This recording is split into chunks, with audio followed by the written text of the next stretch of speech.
दोस्तों, कोलकाता के trainee doctor की घटना के बाद अब देश भर में सभी डॉक्टर, नर्स और मरीजों के लिए केंद्र सरकार की तरफ से 10 नए नियम लागू किए गए हैं। आज ये कुछ नई गाइडलाइंस जारी की, जिनके मुताबिक देखिए आप, डॉक्टरों से अगर किसी भी अस्पताल में हिंसा हुई तो इसके लिए अस्पताल के हेड की जिम्मेदारी होगी और ऐसी किसी भी घटना पर हॉस्पिटल प्रशासन द्वारा 6 घंटे के अंदर अंदर FIR दर्ज करवाना भी जरूरी होगा। आइए देखते हैं केंद्र सरकार के जो नए दिशा निर्देश जारी किए हैं, एक एक करके सभी 10 पॉइंट को जानते हैं। अब अगर आज के बाद आप भी कहीं हॉस्पिटल में इलाज करवाने जाते हो तो डॉक्टर और नर्स के साथ आपका रवैया, व्यवहार कैसा होना चाहिए, ये बात जरूर ध्यान में रखनी चाहिए, क्योंकि कई सारे मरीज जो होते हैं ना, अपने आप को तुर्रम खां समझते हैं और डॉक्टर नर्सेज के साथ बदसलूकी करते हैं, मिसबिहेव करते हैं। कुछ असामाजिक तत्व जो छपरी लोगों की कैटेगरी में आते हैं, वो अक्सर आए दिन हॉस्पिटलों में हिंसा, तोड़फोड़ करते रहते हैं, औकात से बाहर निकल जाते हैं। तो ऐसे लोगों को खाल में रखने के लिए आज केंद्र सरकार की तरफ से ये कुछ जरूरी दिशा निर्देश जारी किए हैं। ये देख सकते हैं आप, ऑफिस का मेमोरेंडम ऑफिशियल अपडेट। अच्छा, और इस गाइडलाइंस के सभी पॉइंट्स अपन जाने दोस्तों, इससे पहले पश्चिम बंगाल के कोलकाता की ये महिला डॉक्टर मामले का कुछ अपडेट भी देख लीजिए आप। अब इस मेडिकल कॉलेज के पूर्व प्रिंसिपल को भी CBI ने हिरासत में ले लिया है, क्योंकि जो वो महिला लेडी डॉक्टर थी, उसके परिवार को इंटर्न और डॉक्टरों पर भी शक है कि ये घटना कहीं न कहीं जानबूझकर करवाई गई हो, किसी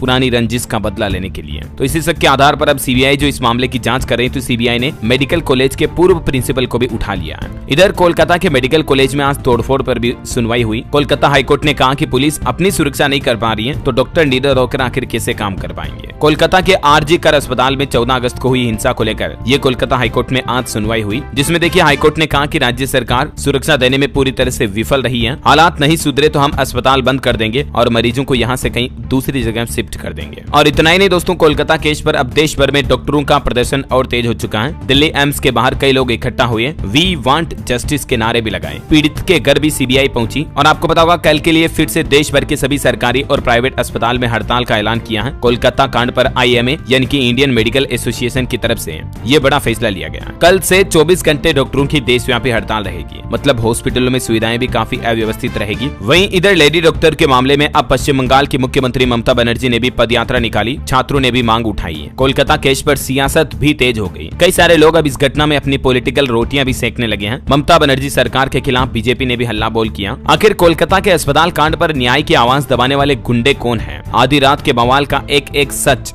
जो अब बाहर आना बाकी है। उस आधी रात पूरी बात हुआ क्या था ऐसा? क्योंकि विपक्ष समेत कई लोग ये भी आरोप लगा रहे हैं कि कुछ प्रशासन में ऐसे लोग हैं जो आरोपियों को, असली आरोपियों को बचाना चाहते हैं। इसके अलावा अस्पताल में हाल ही में जो तोड़फोड़ हुई, उसके पीछे कौन जिम्मेदार है? आखिर वो हमलवार कौन थे, किसके आदमी थे? इस पर भी मसला काफी बना हुआ। अभी कई सवाल ऐसे कि ट्रेनी डॉक्टर के साथ एक व्यक्ति ने ये घिनौना काम किया या पूरी गैंग का ये मामला था। इस मामले में भले ही CBI की एंट्री हो चुकी है, लेकिन सबसे बड़ा सवाल है कि CBI की एंट्री होते ही किसने सबूत मिटाने की साजिश की? कौन था जिसने कोलकाता के इस कॉलेज में तोड़फोड़ करवाई? आखिर CBI जांच के बाद भी डॉक्टर हड़ताल पर क्यों है? कल भी हड़ताल की चेतावनी दी है। कोलकाता मामले से जुड़े काफी ऐसे सवाल हैं जिनके जवाब अभी मिलना बाकी है। और पुलिस प्रशासन तो बहुत ही ठंडे बस्ते में चल रहा था। यही तो वजह है कि कोर्ट ने CBI को ये मामला सौंपा। उसके बावजूद अभी तक भी लोगों को संतुष्टिपूर्ण न्याय मिलता नहीं दिख रहा इस घटना पर। ये देख सकते हैं आप, ट्रेनी महिला डॉक्टर की पोस्टमार्टम रिपोर्ट में 5 बड़े खुलासे सामने आए हैं। ट्रेनी डॉक्टर के साथ एक राक्षस से भी घिनौना व्यवहार किया गया। इन पॉइंट्स को आप देख सकते हैं। ये चीजें पढ़कर, सुनकर, देखकर ही ऐसा लगता है कि खून खोलने लगता है और ऐसी घटनाएं आगे देश में फिर से देखने को ना मिले। और इसीलिए केंद्र सरकार की तरफ से आज कुछ नई गाइडलाइंस जारी की गई है, जिसके मुताबिक डॉक्टरों पर अगर हिंसा हुई तो 6 घंटे के अंदर अंदर FIR दर्ज होगी। आपको पता होगा दोस्तों, कल भी स्वतंत्रता दिवस के मौके पर दिल्ली के लाल किले से PM मोदी ने इनडायरेक्टली इस मामले का जिक्र करते हुए कहा था कि महिलाओं पर राक्षसी कृत्य करने वालों को दंडित किया जाए, सजा की व्यापक चर्चा हो, ऐसे आरोपियों को तुरंत फांसी पर लटका दिया जाए। लाल किले की प्राचीर से गरजे PM मोदी। आज स्वास्थ्य मंत्रालय की तरफ से डॉक्टरों की सुरक्षा को लेकर एक बड़ा फैसला लिया है। अब स्वास्थ्य मंत्रालय ने सभी मेडिकल संस्थानों का आदेश जारी करते हुए कहा